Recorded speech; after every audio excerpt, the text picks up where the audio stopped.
ನೋಡ್ರಿ ಮಕ್ಕಳೇ, ನಾವು ಮೊನ್ನೆ ಗಿಲ್ಲು ಬಗ್ಗೆ ತಿಳ್ಕೊಂಡಿದ್ವಿ. ಇವಾಗ ನಾವು ಮನುಷ್ಯನ ಬಗ್ಗೆ, ಒಂದು ಮನುಷ್ಯತ್ವದ ಬಗ್ಗೆ ಇರುವಂತಹ ಒಂದು ಕವನ ಇದು. ಮನುಷ್ಯತ್ವ ಯಾವ ಥರ ನಾವು ಇರಬೇಕು, ಯಾವ ಥರ ಜೀವನ ಮಾಡಬೇಕು. ಇಲ್ಲಿ ನೋಡ್ರಿ, ಮನುಷ್ಯನಿಗೇನೆ ಹೆಲ್ಪ್ ಮಾಡಲ್ಲ. ಇವತ್ತು ಎಲ್ಲೋ ಒಂದು ಕಡೆ ಆಕ್ಸಿಡೆಂಟ್ ಆದಾಗ ನಾವು ಅದ್ರದ್ದು ಏನು ಮಾಡ್ತಾರೆ, ಬೇಗ ಅದನ್ನು ವಿಡಿಯೋ ಮಾಡಿ ಸ್ಟೇಟಸ್ ಇಟ್ಕೋತಾರೆ, ಇನ್ಸ್ಟಾದಲ್ಲಿ ಸ್ಟೋರೀಸ್ ಇಟ್ಕೋತಾರೆ. ನೋಡಿರಿ, ಸ್ಟೇಟಸ್ಸು ಸ್ಟೋರಿ ಇಟ್ಕೊಳ್ಳೋದ್ರಿಂದ ಏನು ಬರುತ್ತೆ? ಏನು ಬರಲ್ಲ. ಅದನ್ನು 4-5 ಜನ ನೋಡ್ತಾರೆ ಅಷ್ಟೇ. ಹೌದಪ್ಪ, ನೀನೇ ಮೊದಲು ನೋಡಿರ್ಬೋದು, ನೀನೇ ಇಟ್ಟಿದೆಯಾ, ಚೆನ್ನಾಗಿ ಮಾಡಿದೆಯಾ ಅಂತ ಹೇಳ್ತಾರೆ ಅಷ್ಟೇ ಹೊರತು ಯಾರೋ ನಮಗೆ ಅಯ್ಯೋ ಈ ಥರ ಮಾಡಿದ್ರು ಅಂತ ಹೇಳಿ ಜನ ಹಿಂದ್ಗಡೆ ಮಾತಾಡೋದು ಜಾಸ್ತಿ, ನಮ್ಮನ್ನು ಬೈಯೋದು ಜಾಸ್ತಿ. ಅದಕ್ಕೆ ಇಲ್ಲಿ ಅಭಿನವ ಮಾನವ, ಇದು ರಾಮಧಾರಿ ಸಿಂಹ ಅವ್ರದ್ದು ಕಾವ್ಯನಾಮ ದಿನಕರ ಅವರು ಬರೆದಿರೋದು. ಯಾವ ರೀತಿ ಇರಬೇಕು ಅಭಿನವ ಮಾನವ, ಈಗಿರೋಂಥ ಮನುಷ್ಯ ಹೇಗಿದ್ದಾನೆ. ಮೊದಲು ಮನುಷ್ಯ ಎಲ್ಲಾದರೂ ಬಿದ್ದರೆ ನಾವು ಹೋಗಿ ಅವ್ರನ್ನ ಎತ್ತುತ್ತಿದ್ವಿ.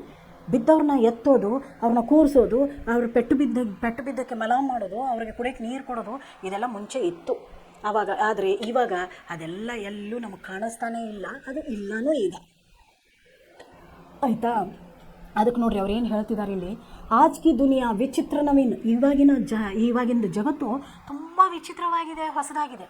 ಮೊದಲಿನ ಕಾಲದಲ್ಲಿ ಮನುಷ್ಯ ಇವಾಗ ನೋಡಿ, ಒಂದು ಓಣಿಯಲ್ಲಿ 4 ಮನೆ ಇದ್ದರು, ಈಗಲೂ ಇರ್ಬೋದು. ಹಳ್ಳಿಗಳಲ್ಲಿ 4 ಮನೆ ಇದ್ದಾಗ ಇವ್ರ ಮನೆಯಲ್ಲಿರುವಂಥ ರೊಟ್ಟಿ, ಅವ್ರ ಮನೆಯಲ್ಲಿರುವಂಥ ಪಲ್ಯ, ಇವ್ರ ಮನೇಲಿ ಮಾಡಿರುವಂಥ ಬೇರೆ ಕಾಳು ಪಲ್ಯ, ಈ ರೀತಿ ಎಲ್ಲರೂ ಹಂಚ್ಕೊಂಡು ಊಟ ಮಾಡ್ತಿದ್ರು. ಇವಾಗ ಅದೆಲ್ಲ ಇಲ್ಲವೇ ಇಲ್ಲ. ಎಲ್ಲರೂ ಅವ್ರವ್ರ ಮನೆಯಲ್ಲೇ ಊಟ ಮಾಡೋದು.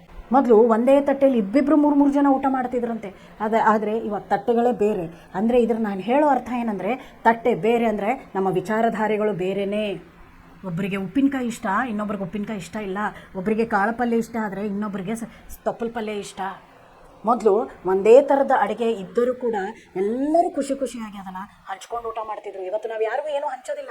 ನಾವು ಯಾರಿಗೂ ಒಂದು 10 ರೂಪಾಯಿ ಕೊಡೋಲ್ಲ. ಕೊಟ್ಟರೆ ಅವಾಗಲೇ ಅದನ್ನು ಏನು ಮಾಡ್ಕೊಂಡ್ಬಿಡ್ತೀವಿ, ಇಸ್ಕೊಂಡ್ಬಿಡ್ತೀವಿ. ಅಥವಾ ನಾವು ಫ್ರೆಂಡ್ಸ್ಗಳೇ ಏನೇ ಚಾಕ್ಲೇಟು ತೊಗೊಂಡು ಬಂದಾಗ ಮೊದಲೆಲ್ಲ ನಾವು ಒಂದು ಚಾಕ್ಲೇಟ್ ತೊಗೊಂಡು ಬಂದರೆ ಅದನ್ನೇ ಮುರಿದ್ಬಿಟ್ಟು ಅದರಲ್ಲೇ ನಾವು 4 ಜನ ಹಂಚ್ಕೊಂಡು ಸ್ವಲ್ಪನೇ ತಿಂದರೂ ಖುಷಿಯಾಗಿರ್ತಿದ್ವಿ. ಇವಾಗೆಲ್ಲ ಅವ್ನಿಗ್ಯಾಕೆ ನಾನು ಕೊಡಬೇಕು ಅಲ್ವಾ? ಅದೇ ಥರನೇ ಅದು ನಮ್ಮ ಮೆಂಟಾಲಿಟಿ. ಅವ್ನಿಗ್ಯಾಕೆ ನಾನು ಕೊಡಬೇಕು? ಅವ್ನು ಕೊಟ್ಟಿದ್ದ ನನಗೆ, ಅವ್ನು ಕೊಡಲಿಲ್ಲ, ಅದಕ್ಕೆ ನಾನು ಕೊಡಲ್ಲ. ಅದಕ್ಕೆ ಅವ್ನು ಬರೋ ಮುಂಚೆನೇ ಚಾಕ್ಲೇಟ್ ತೆಗೆಯೋದು, ತಿಂದ್ಬಿಡೋದು, ಏನು ಗೊತ್ತಿಲ್ದೋರ್ತಾರ. ಇದು ಈಗ ನಡೀತಿರೋದು. ನೋಡ್ರಿ, ಇಲ್ಲಿ ಮನುಷ್ಯನಿಗೇನೇ ವಿರೋಧಿ. ಈಗ ನೋಡ್ತಾ ಇದ್ದೀರಿ ನೀವು, ಜಗತ್ತಲ್ಲಿ ಏನೇನು ಆಗಿದೆ ಅಂತ ನೋಡ್ತಾ ಇದ್ದೀರಿ. ನಮ್ಮ ಪಾಕಿಸ್ತಾನ ಇಂಡಿಯಾದೇ ನೋಡ್ರಿ, ಎಷ್ಟೋ ಸಾರಿ ಜಗಳಗಳಿವೆ. ಮನುಷ್ಯನಿಗೆ ಇಲ್ಲಿ ದೇಶದ ಜಗಳ ಅಲ್ಲ, ಇದು ಮನುಷ್ಯರ ನಡುವೆ, ಅವ್ರವ್ರ ವಿಚಾರಧಾರೆಗಳ ನಡುವೆ ಆಗ್ತಿರುವಂಥದ್ದು. ಅದಕ್ಕೆ ನಾವು ಮುಂಚೆಯಿಂದನೂ ನೋಡ್ಕೊಂಡು ಬಂದಿರೋದು, ಈಗಲೂ ನೋಡ್ತೀವಿ, ಇನ್ನು ಮುಂದೆನೂ ನೋಡೋದು. ಎಲ್ಲರೂ ಹೇಳೋದು ಒಂದೇ, ನಾವು ಯಾವುದಕ್ಕೆ ಹೆಚ್ಚಿಗೆ ಮಹತ್ವ ಕೊಡಬೇಕು? ಮನುಷ್ಯತ್ವಕ್ಕೆ ಹೆಚ್ಚಿಗೆ ಮಹತ್ವ ಕೊಡಬೇಕು.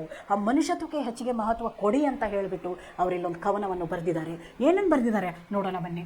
ಆಜ್ ಕಿ ದುನಿಯಾ ವಿಚಿತ್ರ ನವೀನ, ಪ್ರಕೃತಿ ಸರ್ವತ್ರ ವಿಜಯ್ ಪುರುಷ ಹಸೀನ.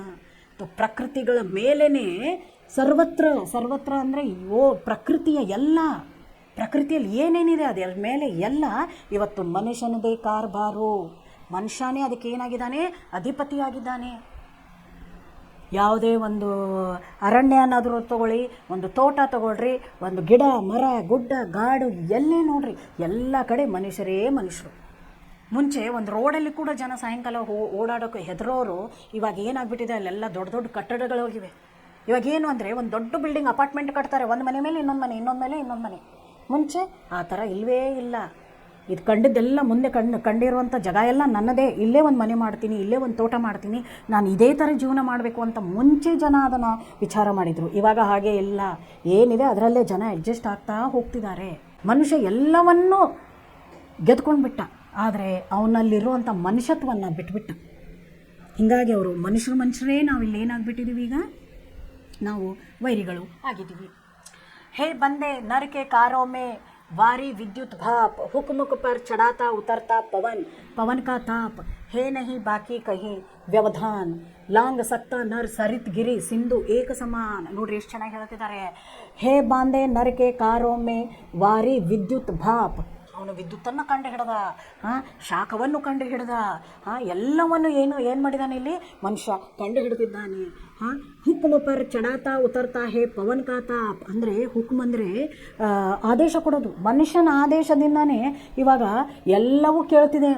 ನಿಸರ್ಗನೇ ಮನುಷ್ಯನ ಆದೇಶ ಪ್ರಕಾರ ನಡೀತಿದೆ. ಹೇ ನಹಿ ಬಾಕಿ ಕಹಿ ವ್ಯವಧಾನ್.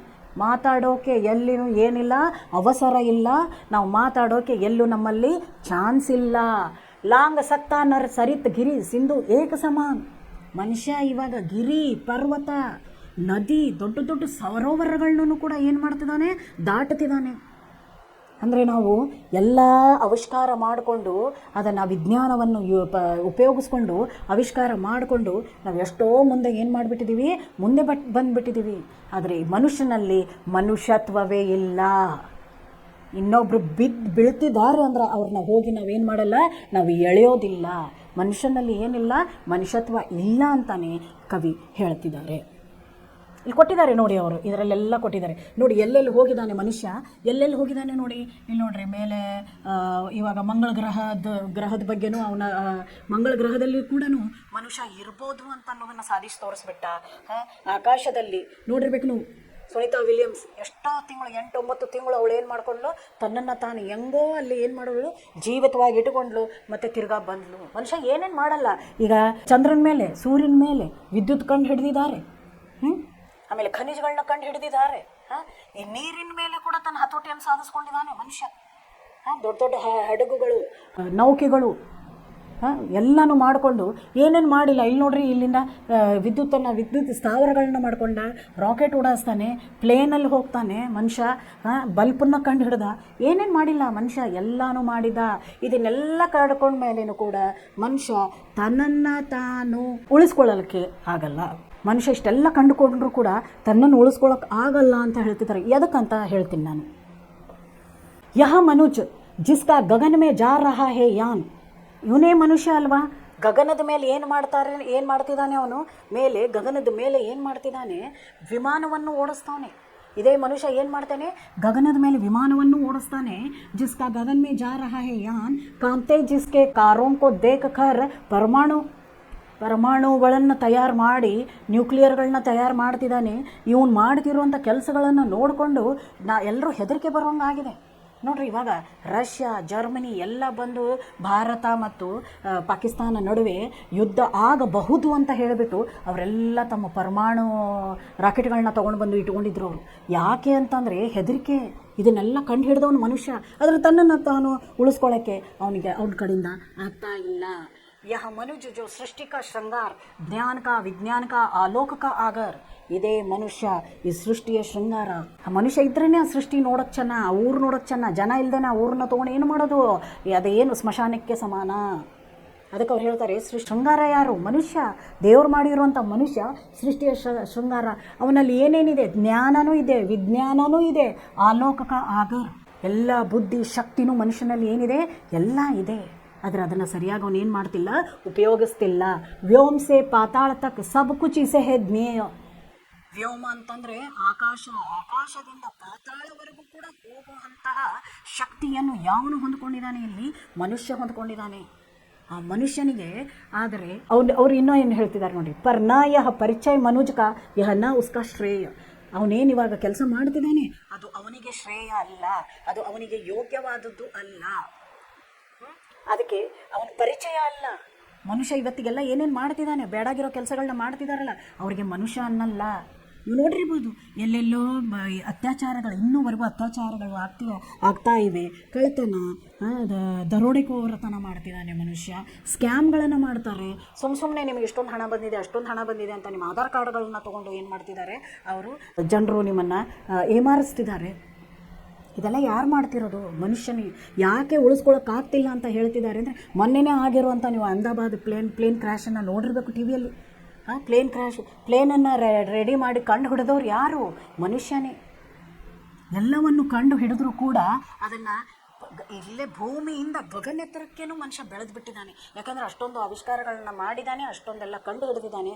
ಅಷ್ಟೆಲ್ಲ ಕಂಡು ಹಿಡಿದ್ರು ಆ ಮನುಷ್ಯನಿಗೆ ತನ್ನನಿಗೆ ತಾನು ಉಳಿಸ್ಕೊಳ್ಳೋಕ್ಕಾಗಿಲ್ಲ. 242 ಜನ ಅದರಲ್ಲಿ ಸತ್ರು. ತನ್ನನ್ನು ತಾನು ಏನು ಮಾಡೋಕ್ಕಾಗಿಲ್ಲ, ಅಲ್ಲಿ ಸಂಭಾಳಿಸ್ಕೊಳ್ಳೋಕ್ಕಾಗಿಲ್ಲ. ಅಷ್ಟು ಜನರು ಏನಾದರೂ ಅಲ್ಲಿ ಸತ್ರು. ಹಾಗಂದ್ರೆ ಇಂಥದ್ದೆಲ್ಲ ಆವಿಷ್ಕಾರಗಳನ್ನ ತೊಗೊಂಡು ಏನು ಉಪಯೋಗ ಹೇಳಿ ನೋಡೋಣ? ಅದೇ ಹೇಳ್ತಿದ್ದಾರೆ, ಮನುಷ್ಯತ್ವ ಅನ್ನೋದೇ ಇಲ್ಲ. ನೀನೇನೇ ಮಾಡಿದ್ರು ಮನುಷ್ಯರಿಗಾಗಿ ಮಾಡು. ಇಲ್ಲಿ ನಾವು ಏನಕ್ಕೆ ಮಾಡ್ತೀವಿ ಅಂದರೆ, ನಾವು ದುಡಿತೀವಿ ಹಣಕ್ಕಾಗಿ, ನಮ್ಮ ಹೆಸರಿಗಾಗಿ. ನಮಗೇನು ಬೇಕು? ಒಳ್ಳೆ ವೈಭವ ಬೇಕು, ವೈಭವಯುಕ್ತ ಜೀವನ ಬೇಕು ನಮಗೆ. ಎಲ್ಲ ಸೌಲಭ್ಯಗಳು ಸಿಗ್ತಿರಬೇಕು, ಅಂಥ ಜೀವನ ಬೇಕು ನಮಗೆ. ನಾವು ಅಂತಿಂಥದನ್ನು ಇಷ್ಟಪಡಲ್ಲ, ನಮಗೆ ಒಳ್ಳೆಯದೇ ಬೇಕು. ಅದು ಬೇಕು ಅಂದಾಗ ನಾವೇನು ಮಾಡ್ತೀವಿ, ನಾವು ಏನೇನೋ ಮಾಡ್ಕೊಂಡು ಬಿಡ್ತೀವಿ. ಕೆಲವೊಬ್ಬರು ಜನ ಅಂತೂ ಹೊಡೆಯೋದು ಬಡಿಯೋದು ಗುಂಡಾಗಿರಿ ಮಾಡೋದು ಅದರಲ್ಲಿ ಸೇರ್ಕೊಂಡ್ಬಿಡ್ತಾರೆ. ನಾವು ಇಷ್ಟೆಲ್ಲ ಮಾಡಿದರೂ ಮನುಷ್ಯತ್ವ ಅನ್ನೋದು ಎಲ್ಲಿದೆ? ಇಲ್ಲ. ನಾವು ಒಬ್ರಿಗೊಬ್ರಿಗಾಗಿ ನಾವೇನು ಮಾಡಬೇಕು, ಜೀವನ ಮಾಡಬೇಕು. ಅವ್ರು ಹೇಳ್ತಾರೆ ಮುಂಚೆ ನೋಡ್ರಿ, ಅವ್ರು ಬರೆದಿರೋ ಕವನಗಳಲ್ಲೆಲ್ಲ ಏನಿದೆ ಅಂತಂದರೆ, ಮನುಷ್ಯತ್ವಕ್ಕಾಗಿ ನೀವು ಹೋರಾಡ್ರಿ. ಇಲ್ಲಿ ಮನುಷ್ಯರೇ ದುಶ್ಮನಗಳಾದಾಗ ಹೋರಾಟಕ್ಕೆ ಏನಿರಲ್ಲ, ಬೆಲೆ ಇರಲ್ಲ. ನಾವು ಮನುಷ್ಯರಿಗಾಗಿ ನಾವೇನು ಮಾಡಬೇಕು, ಹೋರಾಡಬೇಕು. ಶ್ರೇಯ ಉಸ್ಕ ಬುದ್ಧಿ ಪರ್ ಚೈತನ್ಯ ಉರುಕಿ ಜೀತ್. ಊರಂತಂದರೆ ಹೊಟ್ಟೆ. ಅವ್ರೇನು ಹೇಳ್ತಿದ್ದಾರೆ ನೋಡ್ರಿ, ಶ್ರೇಯ ಉಸ್ಕ ಬುದ್ಧಿ. ಅವ್ನು ಮುಂದೆ ಹೋಗಬೇಕನ್ನೋದೇ ಅವನ ಬುದ್ಧಿಯಿಂದ ಅವನೇನು ಮಾಡ್ತಿದ್ದಾನೆ, ಮುಂದೆ ಹೋಗಬೇಕು ಅಂತಿದ್ದಾನೆ. ಶ್ರೇಯ ಮಾನವಕಿ ಅಸೀಮತಿ ಮಾನವೋ ಸೆ ಪ್ರೀತ್. ಅದಕ್ಕೆ ಅವ್ರು ಹೇಳ್ತಾರೆ, ಯಾವುದು ಶ್ರೇಯವಾದದ್ದು, ಯಾವುದು ಹೆಚ್ಚಿನದು, ಯಾವುದಕ್ಕೆ ಮಹತ್ವ, ಮನುಷ್ಯನಿಗೆ ಪ್ರೀತಿ ಮಾಡುವುದೇ ಮಹತ್ವ. ನಾವು ಮಾನವರಾಗಿ ಇನ್ನೊಬ್ಬರಿಗೆ ನಾವೇನು ಮಾಡಬೇಕು, ಹೆಲ್ಪ್ ಮಾಡಬೇಕು. ನಮ್ಮಲ್ಲಿ ಅಣ್ಣ ತಮ್ಮ ಅನ್ನೋ ಅಂಥದ್ದು ಇಲ್ಲವೇ ಇಲ್ಲ. ಮುಂಚೆಲ್ಲ ಇತ್ತು, ಅಣ್ಣ ತಮ್ಮ ತಂಗಿ, ಮನೇಲಿರೋ ಹೆಣ್ಮಕ್ಳನ್ನೆಲ್ಲ ಎಷ್ಟು ಮರ್ಯಾದೆ ಕೊಡ್ತಿದ್ರು. ಇವಾಗಿಲ್ಲ, ಅದನ್ನೆಲ್ಲ ಬಿಟ್ಬಿಟ್ಟಿದ್ದೀವಿ ನಾವು. ಅದು ಹಂಗಿದ್ರೆ ಮಾತ್ರನೇ ನೋಡಿರಿ, ಪ್ರತಿಯೊಂದು ಧರ್ಮದ ಗ್ರಂಥದಲ್ಲಿ ಹೇಳಿದ್ದಾರೆ ಯಾವ ಥರ ಜೀವನ ಮಾಡಬೇಕು ಅನ್ನೋದನ್ನು ಹೇಳಿದ್ದಾರೆ. ನಾವು ಆ ಥರ ಜೀವನ ಮಾಡ್ತಿಲ್ಲ. ಅದಕ್ಕಾಗಿ ಸರಿಯಾದ ಸಮಯಕ್ಕೆ ಮಳೆ ಬೆಳೆ ನಮಗೇನಾಗ್ತಿಲ್ಲ, ನಮಗೆ ದಕ್ಕುತ್ತಿಲ್ಲ. ಯಾಕಂದರೆ ಇದು ಕಲಿಯುಗ. ಇಲ್ಲಿ ಮನುಷ್ಯನಿಗೆ ಏನಾಗಿದ್ದಾನೆ, ವೈರಿಯಾಗಿದ್ದಾನೆ. ಏಕ ನರಸೆ ದುಸರೇಕೆ ಬೀಚ್ ಕಾ ವ್ಯವಧಾನ್ ತೋಡದೆ ಜೋ ಬಸ್ ವಹಿ ಜ್ಞಾನಿ ವಹಿ ವಿದ್ವಾನ್ ಅವ್ರ ಮಾನವ್ ಬಿ ವಹಿ. ಅದಕ್ಕೆ ಅವ್ರು ಹೇಳ್ತಾರೆ, ನಾವೇ ವೈರಿಗಳಾಗಿದ್ದೀವಿ. ಆ ವೈರಿ ಅನ್ನೋದನ್ನು ತಲೆಯಲ್ಲಿಂದ ನಾವೇನು ಮಾಡಬೇಕು, ತೆಗೆದುಬಿಡಬೇಕು. ಬೇರೊಬ್ಬರು ಮುಂದೆ ಹೋದರೆ ಅವ್ರನ್ನ ಕಾಲು ಹಿಡಿದು ಎಳೆಯೋ ಜನ ಜಾಸ್ತಿ. ಯಾರೋ ಮೇಲೆ ಏರ್ತಿದ್ದಾರೆ ಅಂದ್ರೆ ಅವರನ್ನು ನೋಡಿ ಹೊಟ್ಟೆ ಕಿಚ್ಚಿಬಿಡೋ ಜನ ಜಾಸ್ತಿ. ಅದನ್ನೆಲ್ಲ ಬಿಟ್ಟಾಗಲೇ ನಾವು ನಿಜವಾಗಲೂ ಮನುಷ್ಯರಾಗಲು ಸಾಧ್ಯ. ಮನುಷ್ಯ ಎಲ್ಲನೂ ಮಾಡಿದ್ದಾನೆ, ಎಲ್ಲನೂ ತಿಳ್ಕೊಂಡಿದ್ದಾನೆ. ಭೂಮಿಯಿಂದ ಮೇಲಕ್ಕೆ ಹೋಗ್ತಾನೆ. ಫೋನ್ ಇರಲಿಲ್ಲ, ಫೋನ್ ಬಂದಿದೆ. ಇವಾಗಂತೂ ಎಲ್ಲರ ಕೈಲೂ ಒಂದೊಂದು ಮೊಬೈಲ್ ಫೋನ್ ಬಂದಿದೆ. ಅದನ್ನು ಕಂಡು ಹಿಡಿದವ್ರು ಯಾರು? ಮನುಷ್ಯನೇ. ಕರೆಂಟನ್ನು ಕಂಡು ಹಿಡಿದವ್ರು ಯಾರು? ಮನುಷ್ಯನೇ. ಭೂಮಿಯಿಂದ ಆಗಸಕ್ಕೆ ಹೋಗಬಹುದು ಅನ್ನೋದನ್ನು ಕಂಡು ಹಿಡಿದವ್ರು ಯಾರು? ಮನುಷ್ಯನೇ. ಎಲ್ಲನೂ ಕಂಡು ಹಿಡಿದವರು ಮನುಷ್ಯನಿಗೆ ವೈರಿಯಾಗಿದ್ದಾನೆ. ಅದು ಆಗಬಾರ್ದು ಅಂತ ಹೇಳಿ ಒಂದು ಸಂದೇಶವನ್ನು ಇಲ್ಲಿ ನಮಗೆ ಯಾರು ಕವಿ ನಮಗೆ ಒಂದು ಸಂದೇಶವನ್ನು ಕೊಡ್ತಿದ್ದಾರೆ. ಇಲ್ಲಿ ನೋಡ್ರಿ, ಇಲ್ಲಿ ಸಾರಾಂಶದರಲ್ಲೂ ಅವ್ರು ಕೊಟ್ಟಿದ್ದಾರೆ. ಒಬ್ರಿಗೊಬ್ಬರು ಅರ್ಥ ಮಾಡ್ಕೊಳ್ರಿ. ಭಾಯಿಚಾರ ಅಂದರೆ ಸಹೋದರತೆ. ಒಬ್ರನ್ನ ಅರ್ಥ ಮಾಡ್ಕೊಳ್ರಿ, ಒಬ್ಬರಿಗೆ ಹೆಲ್ಪ್ ಮಾಡಿರಿ. ಅದರಿಂದ ನಿಮಗೂ ಒಳ್ಳೆಯದು, ಅವ್ರಿಗೂ ಒಳ್ಳೆಯದು. ಹೊಟ್ಟೆ ಕಿಚ್ಚು ಅದು ಇದು ಅಂತ ನಾವೆಲ್ಲ ಇಟ್ಕೊಂಡ್ರೆ ಅದರಿಂದ ನಮಗೆ ಏನೂ ಸಾಧಿಸಲು ಸಾಧ್ಯ ಇಲ್ಲ ಅಂತ ಹೇಳಿಬಿಟ್ಟು ಕವಿ ನಮಗೆ ಹೇಳ್ತಿದ್ದಾರೆ. ಇದೊಂದು ಸಾರಿ ಕವನವನ್ನು ನೀವು ಓದ್ಕೊಂಡು ಅದು ಏನಾದರೂ ಅರ್ಥ ಆಗದಿದ್ದರೆ ದಯಮಾಡಿ ಕೇಳಬೇಕು ಮಕ್ಕಳೇ. ಇಲ್ಲಿ ನೋಡ್ರಿ, ಇಲ್ಲಿ ಕವಿ ಬಗ್ಗೆ ಕೊಟ್ಟಿದ್ದಾರೆ. ಅವರು ಕವಿ ರಾಮಧಾರಿ ಸಿಂಗ್ ದಿನಕರ್. ಇವರು ಹುಟ್ಟಿರೋದು 1908 ಬಿಹಾರ ಪ್ರಾಂತ.